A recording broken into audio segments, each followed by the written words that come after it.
kumpulan iki tak jenengi Repat Punakawan Catur. Semar Bawor garing karo si Petruk. Nyong berarti gladi loro. Kae garing kae Petruk. Nggih. Kula nyambat panjenengan sinten kiyaine? Kok nggih kiyaine? Ayo. Berisik lah. Topol. Jangan gitu dong lo, kasihan ini friend gue. Lu jangan pakai bahasa Indonesia lu, harus bangga dengan bangun desa. Gue kagak bisa bahasa Jawa gue kakinya pincang ini. Aduh pusing kali aku, pusing kali. Wes ini, ben ketok rombongan ayo podo salim. Kalau ini sih nggak menjahit sapa. Tukulnya mari ngendi, wong ini lebih ketok itu. Logikanya, ada tumpul. Dewa, gue kang cinta tadi. Lombo badai. Ya mana lah, ganti. Seragamnya apa? Lurik. Ukurannya aku XXL malah. Ya mbok betulnya apa mengkok? Request barang. Ingin apa juga wedapek? Keruntuk. Orang apa berorak? Ayo pada saling nunjuk, saling rukuk.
Iki anakku.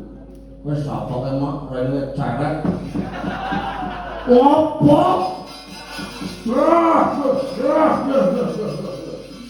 Itu siapa sih itu?